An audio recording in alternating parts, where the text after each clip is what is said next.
Baiklah siswa semuanya,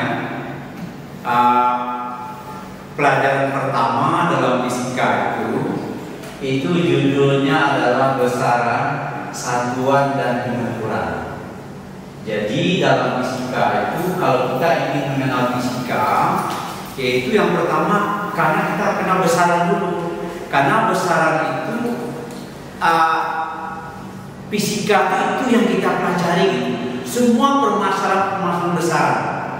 Jadi baru kita lihat besaran itu apa. Misalnya tinggi bisa diukur, berarti tinggi besaran. Ruang kelas ini ada luasnya bidang ini, bisa diukur panjang kali lebar, berarti luas adalah besaran. Kemudian volume daripada ruang ini adalah besaran karena dia bisa diukur. Jadi apa saja yang bisa diukur dan ada angkanya itu adalah besaran. Sehingga besaran itu sesuatu yang bisa diukur dan bisa dinyatakan dengan angka. Nah, itu besaran.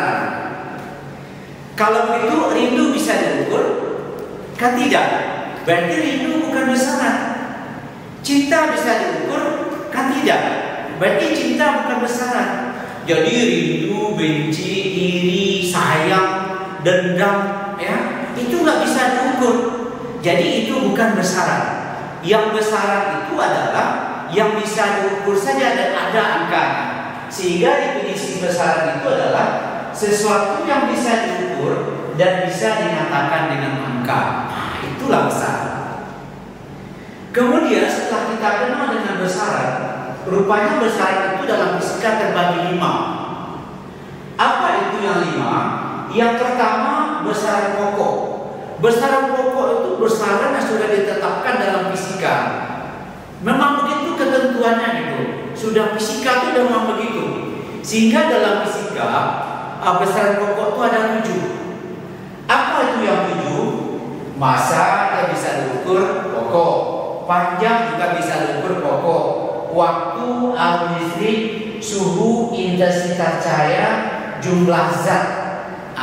Ini kita sebut dia dengan besaran pokok. Jadi ada 7. Cukup 7 saja. Nggak lebih, nggak kurang. Itu kira-kira arti daripada besaran pokok. Sehingga besaran pokok itu besaran yang sudah ditetapkan dalam fisika. Sudah ketentuan. Kemudian yang kedua, besaran turunan. Besaran turunan itu adalah besaran yang diturunkan dari besaran pokok. Misalnya kecepatan misalnya. Kecepatan itu kan dasarnya adalah hasil bagi antara besaran panjang, besaran panjang dengan besaran waktu. Akibatnya panjang itu meter, waktu itu sekon. Sehingga gabungan antara besaran panjang pokok dengan besaran waktu pokok, maka ada besaran baru. Itu namanya kecepatan.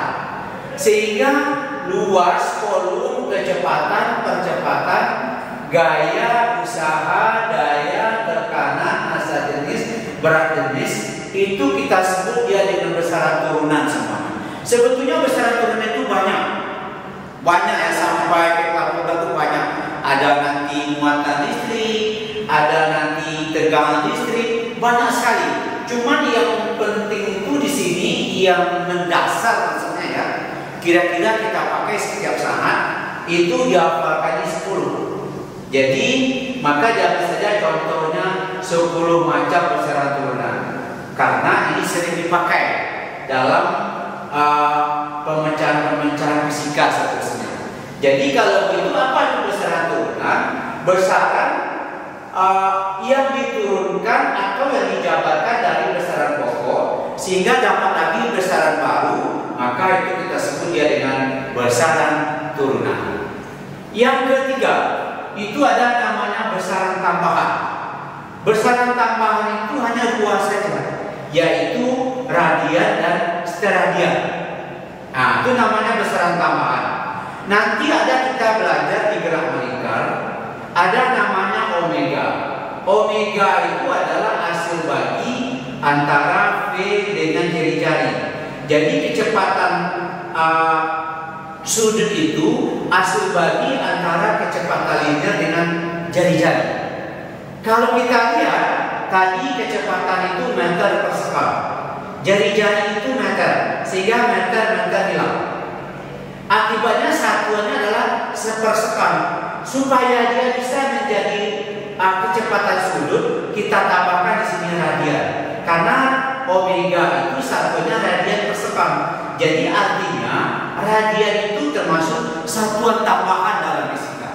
Nah, jadi ada dua satuan tambahan, radian dan steradian. Nah, kemudian yang berikut adalah yang keempat, besaran vektor.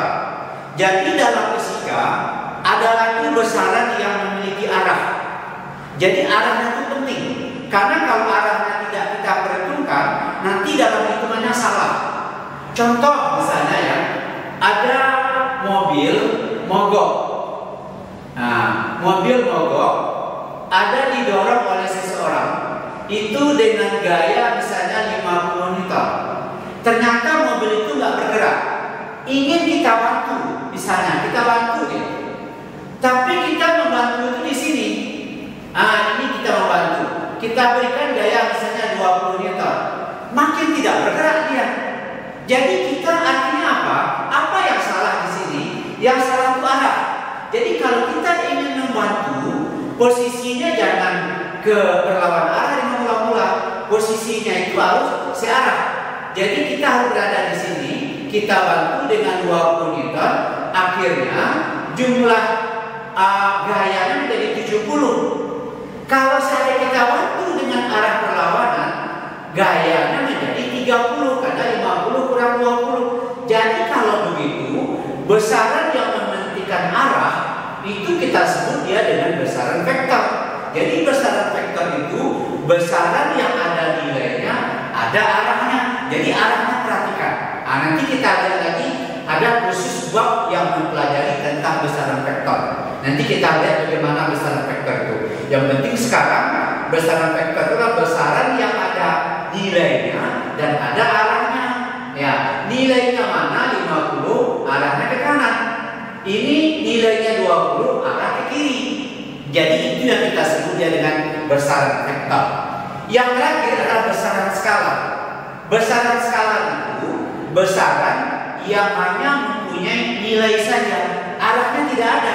Contoh luas, kita ukur ruang ini misalnya 10 panjang, 10 lebar dengan satuan meter, akibatnya 100 meter pangkat 2 atau meter persegi.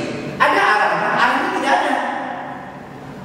Jadi besaran yang tidak punya arah itu kita sebut dia dengan besaran skala. Sehingga definisi besaran skala itu besaran yang hanya mempunyai nilai saja, tapi arahnya tidak ada.